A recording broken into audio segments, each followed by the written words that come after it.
before the drone. So I've got a drone coming to the farm here in a couple days.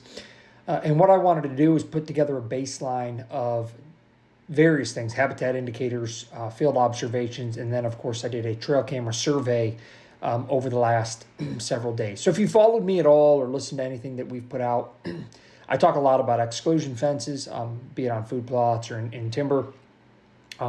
Also observations on the browse, of course, field observations, and then lastly, trail camera observations, and then also talking to neighbors and stuff and kind of seeing what they're seeing. So to kind of start off, habitat indicators, I've talked about this quite a bit, I believe, but just to rehash it, I'll summarize it, is, we've seen a ton of browse. So exclusion fences can be anywhere from 8 inches to 15-inch difference or more, both in the summer and fall. And that's drilling, not counting our clover plots and things where we can't get the tractor to. That's just no-till drilling, around 28, 29 acres a year. Half of that's in the summer and then half of that's in the fall. So that's a substantial amount. We can have beans and peas and things in the summer plots that'll be 3-4 foot tall inside the fence, and outside the fence they can be ankle to shin high, even at that level. We also have increased our food plot acres where we're putting clovers and things like that. We use our Vitalized clover chicory mixes in several areas. We've also seen substantial browse in the exclusion fences there as well. We had chicory in the fence that was probably 12 inches high, and outside the fence the chicory was probably about 3 or 4 inches high.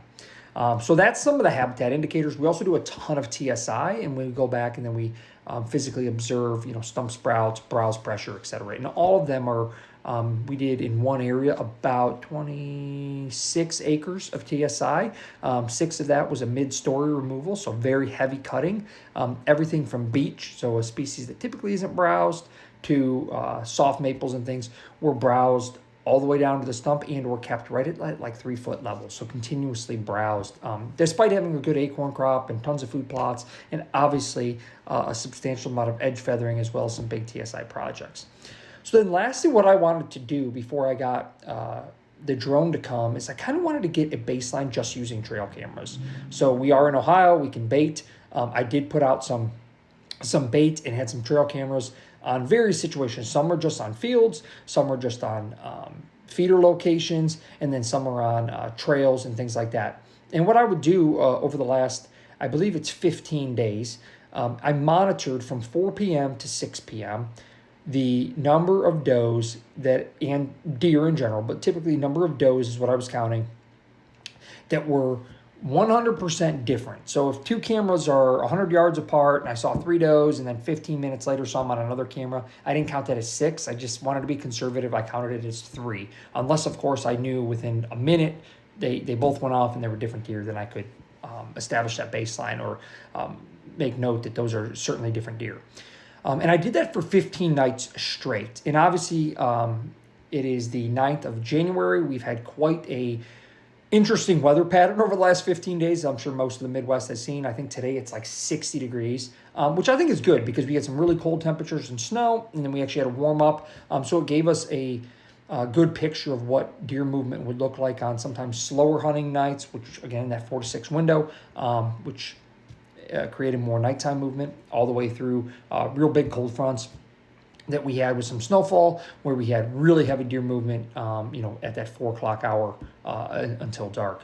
And I observed that. And what I found is that, I had some nights upwards of 16 to 19 individual does on the farm. And this is 300 acres that I was monitoring in this study.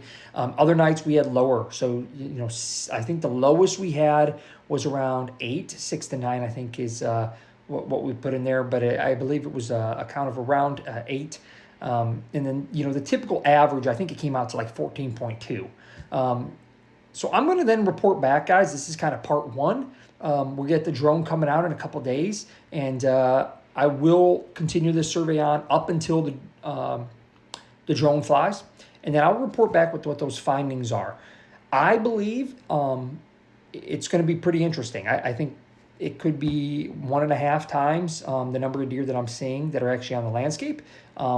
but I wanted to have that data. I find it super interesting, and I thought it would maybe be something that you all would find interesting as well, and that's why I did this quick video to put together how we kind of are going forward with some of these new technologies that are out there, how we're monitoring deer, how we're monitoring deer numbers, and furthermore, how we're going to start implementing drone technology to help us establish quotas in the future.